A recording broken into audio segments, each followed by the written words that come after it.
वृंदावन बिहारी लाल की जय। श्री राधा माधव सरकार की जय। श्रीमद् भागवत कथा तृतीय स्कंद सप्तविंशो अध्याय। प्रकृति पुरुष के विवेक से मोक्ष की प्राप्ति का वर्णन। श्री भगवान कहते हैं, माताजी, जिस तरह जल में प्रतिबिंब सूर्य के साथ जल के शीतलता और चंचलता आदि गुणों का संबंध नहीं होता, उसी प्रकार प्रकृति के कार्य शरीर में स्थित रहने पर भी आत्मा वास्तव में उसके सुख दुख आदि धर्मों से लिप्त नहीं होता, क्योंकि वह स्वभाव से निर्विकार, अकर्ता और निर्गुण है। किंतु जब वही प्राकृत गुणों से अपना संबंध स्थापित कर लेता है, तब अहंकार से मोहित होकर मैं करता हूँ ऐसा मानने लगता है। उस अभिमान के कारण वह देह के संसर्ग से किए हुए पुण्य और पाप रूप कर्मों के दोष से अपनी स्वाधीनता और शांति को खो बैठता है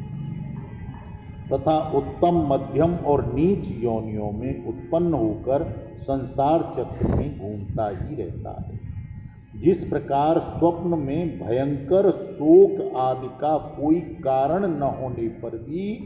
स्वप्न के पदार्थों में विश्वास हो जाने के कारण दुख उठाना पड़ता है, उसी प्रकार भय, शोक, अहमता, ममता, जन्म मरण आदि रूप संसार की कोई भी सत्ता नहीं होने के कारण भी अविद्या के कारण चिंतन करते करते रहने से जीव का संसार चक्र कभी निवृत्त नहीं होता। इसलिए बुद्धिमान मनुष्य को उचित है कि वह असन्मार्ग यानी विषयों का चिंतन में फंसे हुए चित्त को तीव्र भक्ति, योग और वैराग्य के द्वारा धीरे धीरे अपने वश में कर दे। यम आदि योग साधनों के द्वारा श्रद्धा पूर्वक अभ्यास चित्त को बारंबार एकाग्र करते हुए मुझ में सच्चा भाव रखने से, मेरी कथा श्रवण करने से, समस्त प्राणियों में मेरा भाव रखने से, किसी से वैर न करने से, आसक्ति के त्याग से, ब्रह्मचर्य से, मौन व्रत से और बलिष्ठ स्वधर्म से ऐसे किसी स्थिति को प्राप्त हो गई है कि प्रारब्ध के अनुसार जो कुछ मिल जाए उसी में संतुष्ट रहता है, परमित भोजन करता है, सदा एकांत वास करता है, शांत स्वभाव है, सबका मित्र है, दयालु और धैर्यवान है, प्रकृति और पुरुष के वास्तविक स्वरूप के अनुभव से प्राप्त हुए तत्व ज्ञान के कारण स्त्री पुत्र संबंधियों के सहित इस देह में भी मैं और मेरेपन का मिथ्या अभिनिवेश नहीं करता, बुद्धि की जागृत आदि अवस्थाओं में भी अलग हो गया है, परमात्मा के सिवाय और कोई वस्तु नहीं देखता, वह आत्मदर्शी मुनि नेत्रों से सूर्य को देखने की भांति अपने शुद्ध अंतःकरण में परमात्मा का साक्षात्कार कर लेता है और उसी ब्रह्म पद को प्राप्त हो जाता है। फिर इस संसार चक्र में दोबारा नहीं आता। जो देह आदि संपूर्ण उपाधियों से पृथक अहंकार आदि मिथ्या वस्तुओं में सत्य रूप से भासने वाला जगत कारण भूत प्रकृति का अधिष्ठान, महतत्व आदि कार्यवक का प्रकाशक और कार्य कारण रूप संपूर्ण पदार्थों में व्याप्त है। जिस प्रकार जल में पड़ा हुआ सूर्य का प्रतिबिंब दीवार पर पड़े हुए आभास के संबंध से देखा जाता है और जल में दिखाई देने वाले प्रतिबिंब से आकाश में सूर्य का ज्ञान होता है, उसी प्रकार वैकारिक आदि भेद से तीन प्रकार की देह, इंद्रिय और मन में स्थित अपने प्रतिबिंब से लक्षित होता है और फिर सत्य परमात्मा के प्रतिबिंब युक्त उस अहंकार के द्वारा सत्य ज्ञान स्वरूप परमात्मा का दर्शन होता है, जो सुषुप्ति के समय निद्रा से शब्द आदि भूत सूक्ष्म इंद्रिय और मन बुद्धि आदि के अव्याकृत में लीन हो जाने पर स्वयं जगता रहता है और सर्वथा अहंकार शून्य है।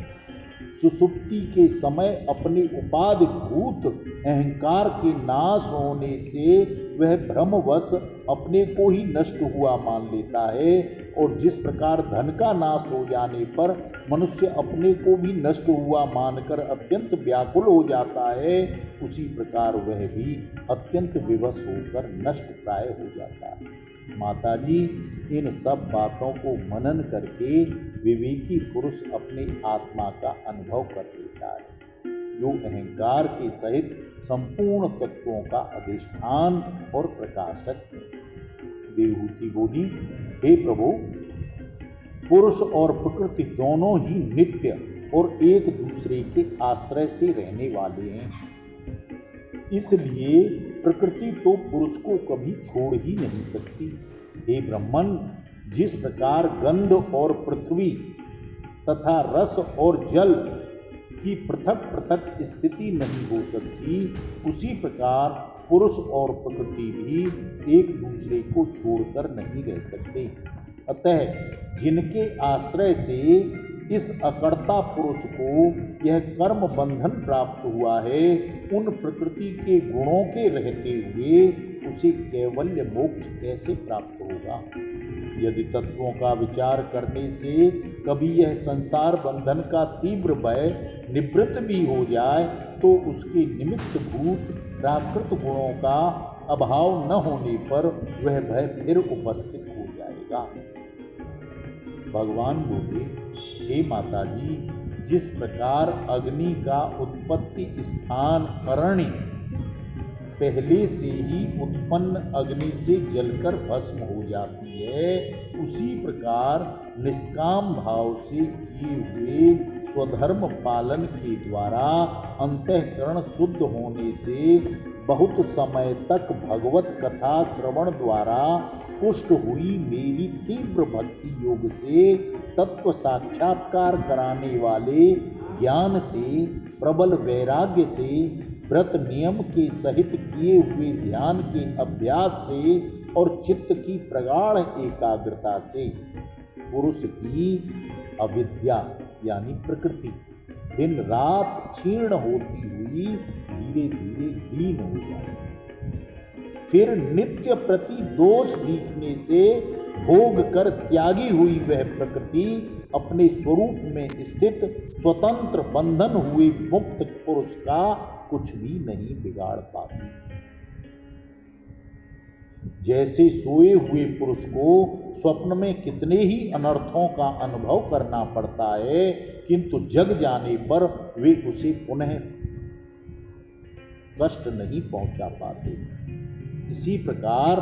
जिसे तत्व ज्ञान हो गया है और जो निरंतर मुझ में मन लगाए रहता है, उस आत्मा राम मुनि का प्रकृति कुछ भी नहीं बिगाड़ सकती। जब मनुष्य अनेक जन्मों में बहुत समय तक इस प्रकार आत्मचिंतन में ही निमग्न रहता है, तब उसे ब्रह्मलोक पर्यंत सभी प्रकार के भोगों से वैराग्य हो जाता है। मेरा वह धैर्यवान भक्त मेरी ही महती कृपा से तत्व ज्ञान प्राप्त करके आत्म अनुभव के द्वारा सारे संशयों से मुक्त हो जाता है और फिर लिंग देह का नाश होने पर एकमात्र मेरे ही आश्रित अपने स्वरूप भूत कैवल्य संज्ञक मंगलमय पद को सहज में प्राप्त होता है, जहाँ पहुँचने पर योगी कभी लौट कर नहीं आता। हे माताजी, यदि योगी का चित्त योग साधना से बढ़ी हुई मायामयी अणिमा आदि सिद्धियों में, जिनकी प्राप्ति का योग के सिवाय कोई दूसरा साधन नहीं है, अगर उनमें नहीं फंसता तो उसे मेरा वह अविनाशी परम पद प्राप्त होता है, जहाँ मृत्यु की कभी दाल नहीं गलती। बोलिए सच्चिदानंद भगवान की जय। श्री कृष्ण गोविंद हरे